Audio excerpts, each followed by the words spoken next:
শেষ কবে আপনি একটানা ৩০ মিনিট কোনো কাজ করেছেন, ঘড়ির দিকে না তাকিয়ে, ফোনটা হাতে না নিয়ে, নোটিফিকেশন চেক না করে?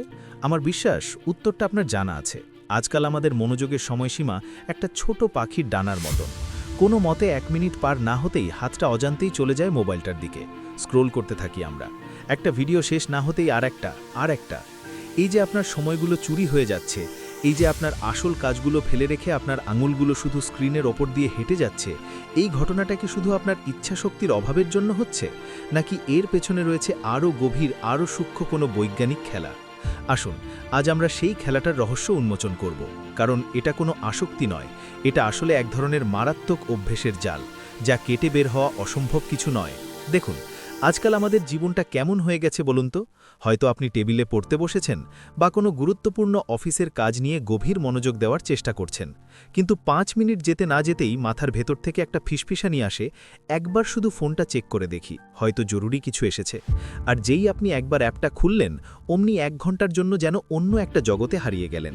ক্লাস, গ্রেড, অফিসের ডেডলাইন সব যেন তলিয়ে গেল সেই স্ক্রোল করার অতল গহ্বরে। আপনি একা নন, আমাদের চারপাশের লক্ষ লক্ষ মানুষ এই একই সমস্যার শিকার। তারা স্বীকার করছেন যে এই সোশ্যাল মিডিয়া অ্যাপগুলো, বিশেষ করে টিকটক আসক্তি মুক্তি বা অন্য যে কোনো শর্ট ফর্ম কন্টেন্ট প্ল্যাটফর্ম, তাদের জীবনটাকে অনেকটাই এলোমেলো করে দিয়েছে। তাদের মূল্যবান সময়, তাদের ভালো থাকার ইচ্ছে, তাদের ভবিষ্যৎ সব কিছু যেন এই গেমের হাতে জিম্মি হয়ে আছে। কিন্তু আমি এখানে এই সমস্যার দীর্ঘ তালিকা দিতে আসিনি, কারণ সমস্যাটা আপনি জানেন। আমি এসেছি সমাধান দিতে, যা একদমই বাস্তবসম্মত, যা প্রমাণিত মনোবিজ্ঞানের ওপর ভিত্তি করে তৈরি। আসক্তি এবং অভ্যেস, এই দুটোর মধ্যে একটা সূক্ষ্ম পার্থক্য আছে। অনেকেই এই প্ল্যাটফর্মগুলোর অতিরিক্ত ব্যবহারকে আসক্তি বলেন, কিন্তু একজন আচরণ বিজ্ঞানী বা মনোবিজ্ঞানী হিসেবে আমি বলবো, এটি হলো এক ধরনের শক্তিশালী অভ্যেস বা স্ট্রং হ্যাবিট। অভ্যেসকে নিয়ন্ত্রণ করা আসক্তি নিয়ন্ত্রণের চেয়ে তুলনামূলকভাবে সহজ। কেন? কারণ অভ্যেস গঠিত হয় কিছু নির্দিষ্ট চক্রের মাধ্যমে। এই চক্রে থাকে ১. সংকেত বা ট্রিগার, ২. আচরণ এবং ৩. পুরস্কার বা রিওয়ার্ড। আমরা যদি এই চক্রের সংকেত বা ট্রিগারগুলোকে ধরতে পারি এবং সেগুলোকে এলোমেলো করে দিতে পারি, তবে এই অভ্যেসও ভাঙা সম্ভব। আর আজকের এই সম্পূর্ণ বিস্তারিত আলোচনায় আমরা ঠিক সেই বৈজ্ঞানিক কৌশলগুলোই শিখব। বিশ্বাস করুন, এর জন্য আপনাকে বিশাল কোনো পরিবর্তন আনতে হবে না, শুধু কিছু ছোট্ট কিন্তু বুদ্ধিদীপ্ত পদক্ষেপ নিতে হবে। এই পদ্ধতিগুলো আপনার জীবনে দীর্ঘমেয়াদী শান্তি এনে দেবে। আর তাই এই ৬টি পদক্ষেপের প্রতিটি ধাপে আপনাকে মনোযোগ দিতে হবে। এগুলি আপনার অভ্যেস পরিবর্তনের জন্য খুবই কার্যকরী হবে। আসুন শুরু করি সেই ৬টি বৈজ্ঞানিক কৌশল নিয়ে, যা আপনার জীবনের নিয়ন্ত্রণ আপনার হাতে ফিরিয়ে দেবে। কৌশল ১. নোটিফিকেশন বন্ধ করে দিন। আপনার এই অভ্যেস চক্রের সবচেয়ে দুর্বল জায়গা কোনটা জানেন? সেটা হলো সংকেত বা ট্রিগার। অ্যাপ প্রস্তুতকারীরা চান না যে আপনি আপনার ফোন ব্যবহারের ওপর কোনো নিয়ন্ত্রণ আনুন, আর সেই জন্যই তারা আমাদের মস্তিষ্কের সঙ্গে একটা চালাকি করে। কি সেই চালাকি? উত্তরটা খুবই সহজ, নোটিফিকেশন বা বিজ্ঞপ্তি। যখনই আপনার ফোনের ডিং করে একটা আওয়াজ হয়, বা স্ক্রিনের ওপর একটা ব্যানার ভেসে ওঠে, অথবা কোনো অ্যাপের আইকনে লাল রঙের একটা ছোট্ট সংখ্যা দেখতে পান, সেটাই হলো ট্রিগার। মনোবিজ্ঞানে একেই বলা হয় আচরণের সংকেত। এই সংকেত দেখলেই আপনার মস্তিষ্ক একটা তাৎক্ষণিক পুরস্কার পাওয়ার আশায় দ্রুত আপনার হাতকে ফোনটির দিকে চালিত করে। অভ্যেস গঠনকারী বিজ্ঞান আমাদের স্পষ্ট জানায়, যদি আপনি কোনো অভ্যেসের সংকেত বা ট্রিগারকে পরিবেশ থেকে সরিয়ে দিতে পারেন, তবে সেই আচরণটি করার সম্ভাবনা দারুণভাবে কমে যায়। চিন্তা করে দেখুন, যখন আপনার ফোন সাইলেন্ট মোডে থাকে এবং স্ক্রিন অন্ধকার, তখন কিন্তু আপনি সহজে ফোন হাতে নেন না, কিন্তু যেই একটি মেসেজ বা লাইকের নোটিফিকেশন এলো, সঙ্গে সঙ্গে আপনার মনোযোগ ভেঙে গেল। সুতরাং শুধু সাইলেন্ট করা যথেষ্ট নয়। আপনি আপনার ফোনের সেটিংসে যান এবং প্রতিটি সোশ্যাল মিডিয়া অ্যাপের নোটিফিকেশন পারমিশন বন্ধ করে দিন। বিশেষ করে সেই অ্যাপগুলির ক্ষেত্রে যা আপনার মনোযোগকে সবচেয়ে বেশি কেড়ে নেয়, তাদের আইকনের উপরে লাল ব্যাজ বা ব্যাজ কাউন্টার অবশ্যই বন্ধ করুন। এই লাল সংখ্যাটি আমাদের মস্তিষ্কের ভেতরের কৌতূহলকে সবচেয়ে বেশি উস্কে দেয়। অন্যান্য গুরুত্বপূর্ণ নোটিফিকেশন যেমন ব্যাংক বা জরুরি যোগাযোগ চালু রাখুন, কিন্তু শুধুমাত্র সোশ্যাল মিডিয়ার প্রলোভন সংকেতগুলোকে সরিয়ে দিন। এর ফলে কি হবে? আপনার ফোন এখন আর আপনাকে ডাকবে না, আপনাকে এখন নিজের ইচ্ছায় ফোনটি হাতে নিতে হবে। আর এই স্বেচ্ছামূলক আচরণটিই হলো নিয়ন্ত্রণের প্রথম ধাপ। কৌশল ২. ফোনটিকে দৃষ্টির আড়াল করুন। যদি নোটিফিকেশন বন্ধ করার পরেও দেখেন আপনি অজান্তেই ফোন হাতে নিয়ে স্ক্রোল করছেন, তবে বুঝতে হবে আপনার অভ্যেস আরও গভীরে প্রথিত। আপনার ফোন এখন আপনার কাছে শুধু একটি যন্ত্র নয়, এটি আপনার অভ্যেসের স্থায়ী সংকেত। আপনি হয়তো মনোযোগ দিয়ে পড়ছেন বা কাজ করছেন, কিন্তু আপনার ডেস্কের কোণে ফোনটা পড়ে আছে। শুধু ফোনটাকে দেখতে পাওয়াটাও একটা সংকেত হিসেবে কাজ করে। আপনার মস্তিষ্ক ফোনটাকে দেখেই আপনাকে মনে করিয়ে দেয়, আরে একটু চেক করে আসি। এই সমস্যার সমাধান হলো সংকেত ব্যাহত করা বা কিউ ডিসরাপশন। আপনার চোখের থেকে ফোনটিকে সরিয়ে দিন। বিখ্যাত মার্শমেলো পরীক্ষার কথা মনে আছে, যেখানে ছোট বাচ্চাদের সামনে একটা লোভনীয় মার্শমেলো রেখে বলা হয়েছিল যদি তারা 15 মিনিট অপেক্ষা করতে পারে তবে আরও একটি মার্শমেলো পাবে। যে বাচ্চারা মার্শমেলোটাকে দেখতে পাচ্ছিল তাদের অধিকাংশই লোভ সামলাতে পারেনি, কিন্তু যে বাচ্চারা মার্শমেলোটাকে একটা বাটির নিচে বা টেবিলের নিচে লুকিয়ে রেখেছিল তারা সহজেই 15 মিনিট অপেক্ষা করতে পেরেছিল। আপনার ফোনই হলো সেই লোভনীয় মার্শমেলো। আপনার দৃষ্টির সীমার মধ্যে থাকলে তা আপনাকে সব সময় প্রলুব্ধ করবে। যখন আপনি কাজ করছেন তখন ফোনটিকে ড্রয়ারের ভেতরে রেখে দিন। আরও ভালো হয় যদি আপনি ফোনটি চার্জে দিতে অন্য একটি ঘরে রেখে দেন। এই কৌশলটি আসলে মোবাইল ফোন আসক্তি থেকে মুক্তির উপায় বা কিভাবে স্মার্টফোন ব্যবহার নিয়ন্ত্রণ করবেন এই প্রশ্নের সবচেয়ে সহজ এবং কার্যকরী উত্তর। নিজেকে সচেতনভাবে নিয়ন্ত্রণ করার চেয়ে পরিবেশকে নিয়ন্ত্রণ করা অনেক সহজ। যখন ফোনটি দূরে থাকবে তখন সেটি ব্যবহারের জন্য আপনাকে উঠে অন্য ঘরে যেতে হবে, যা আপনার মনোযোগ ভাঙার প্রবণতাকে কমিয়ে দেবে। এই সামান্য শারীরিক বাধা আপনার মস্তিষ্ককে সিদ্ধান্ত নিতে সময় দেবে। এই সিদ্ধান্ত নেওয়ার সময়টুকুই আপনার সাফল্যের চাবিকাঠি। কৌশল 3, একটি ঘর্ষণ তৈরি করুন। প্রথম দুটি কৌশল কাজ না করলে এখন আমরা অভ্যেস ভাঙার জন্য একটু কঠিন পথে হাঁটব।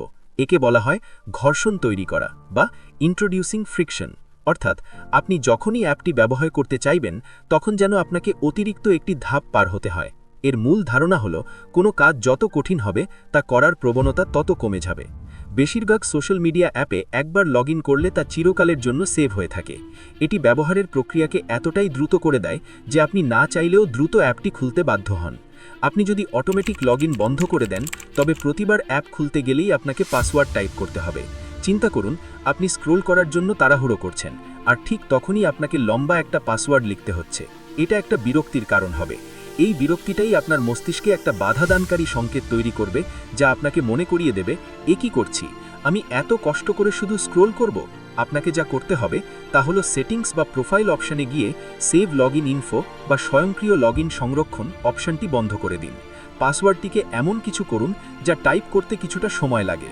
যদি এই অ্যাপটি আপনার জীবনকে ধ্বংস করে দিচ্ছে বলে মনে হয় তবে এই সামান্য বিরক্তিটুকু মেনে নেওয়া আপনার জন্য খুব জরুরি। এই কৌশলের সুবিধা হলো এটি আপনাকে প্রতিবার ফোন হাতে নেওয়ার আগে সচেতন করে তোলে। যখন আপনি কষ্ট করে পাসওয়ার্ড টাইপ করবেন তখন আপনার মস্তিষ্ক আর স্বয়ংক্রিয়ভাবে আচরণ করবে না, বরং একটু ভেবে দেখবে এখন কি সত্যি এই অ্যাপটি ব্যবহার করা দরকার।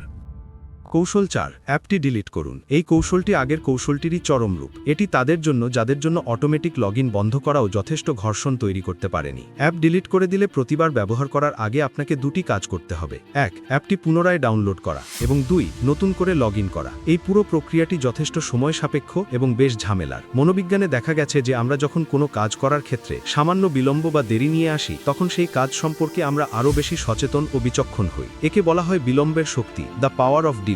একটি গবেষণায় দেখা গিয়েছিল যে যখন লিফটের দরজা খুলতে সামান্য বিলম্ব যুক্ত করা হয়েছিল তখন অনেক মানুষ অপেক্ষা না করে সিঁড়ি ব্যবহার করা শুরু করে। সেই সামান্য বিলম্ব তাদেরকে সচেতনভাবে সিদ্ধান্ত নিতে বাধ্য করেছিল। আপনার ফোন থেকে সমস্ত সোশ্যাল মিডিয়া অ্যাপ, বিশেষ করে যেটি আপনাকে সবচেয়ে বেশি ডিস্টার্ব করছে, সেটিকে ডিলিট করে দিন। যখন আপনার তীব্রভাবে অ্যাপটু ব্যবহার করার ইচ্ছে হবে তখন এই ডাউনলোড এবং লগ ইনের বিলম্ব আপনাকে সুযোগ দেবে আরও সচেতনভাবে সিদ্ধান্ত নিতে। এই যে আপনি অ্যাপটি ডিলিট করে একটা বিরতি নিচ্ছেন তা কিন্তু আদতে আপনার ফোকাস বা মনোযোগকেই বাড়াতে সাহায্য করছে। ঠিক এইভাবেই কাজ করে মনোযোগ বাড়ানোর সহজ বৈজ্ঞানিক পদ্ধতি। এটি কোনো জটিল বিজ্ঞান নয়, এটি হলো আমাদের অভ্যাসকে ভেঙে ফেলার একটি সহজ উপায়। আপনার লক্ষ্য হলো আপনার মস্তিষ্ককে স্বয়ংক্রিয়ভাবে কাজ করা থেকে বিরত রাখা এবং সচেতনভাবে চিন্তা করার জন্য সময় দেওয়া। কৌশল 5, একটি শখ বা হবি ধরুন। এখন আমরা সবচেয়ে গভীর সমস্যাটির দিকে মনোযোগ দেব। আপনার ফোন ব্যবহারের অভ্যাস হয়তো পরিবেশগত সংকেত বা দৃশ্যমান ট্রিগার দ্বারা শুরু হয় না, বরং শুরু হয় আপনার ভেতরের আবেগ থেকে, যেমন একঘেয়েমি, বোরডাম বা একা লাগা, লোনলিনেস। যখন আমরা সামান্যতম একঘেয়েমি অনুভব করি আমাদের মস্তিষ্ক দ্রুত একটি তাৎক্ষণিক আনন্দের উৎস খুঁজতে থাকে এবং সবচেয়ে সহজলভ্য উৎস হলো আমাদের হাতের স্মার্টফোন। ফলে একঘেয়েমি অনুভব করাটা আপনার ফোন ব্যবহারের জন্য একটি জৈবিক নোটিফিকেশন হিসাবে কাজ করে। এই আবেগগত সংকেতকে দূর করার সবচেয়ে ভালো উপায় হলো আপনার সময়কে অন্য কিছুতে ব্যস্ত রাখা। যদি আপনার জীবনে এমন কিছু থাকে যা আপনাকে আনন্দ দেয় এবং সময় কাটাতে সাহায্য করে তবে একঘেয়েমি নামক ট্রিগারটি আর জন্ম নিতে পারবে না। এই ক্ষেত্রে আপনি আসলে খারাপ অভ্যাসটিকে ভালো ভালো অভ্যাস দিয়ে প্রতিস্থাপন করছেন। আপনি একঘেয়েমি দূর করার জন্য স্ক্রল করার পরিবর্তে বই পড়ছেন, ছবি আঁকছেন বা জিমে যাচ্ছেন। নতুন কিছু শুরু করুন, কোনো ক্লাব, কোনো স্পোর্টস টিম, রান্না করা, লেখালেখি বা আপনার পছন্দের কোনো শিল্পকলা। প্রতিবার যখনই ফোন হাতে নিতে ইচ্ছে করবে নিজেকে জিজ্ঞাসা করুন, আমি কি এখন সত্যিই কোনো কারণে ফোনটা ব্যবহার করছি নাকি শুধু একঘেয়েমি দূর করার জন্য? যদি উত্তর হয় একঘেয়েমি, তবে উঠে দাঁড়িয়ে সেই নতুন শখ বা হবিটা নিয়ে ব্যস্ত হয়ে পড়ুন। আপনার মস্তিষ্ক ধীরে ধীরে শিখবে যে একঘেয়েমির উত্তর এখন আর ফোন নয়, বরং আপনার নতুন শখ।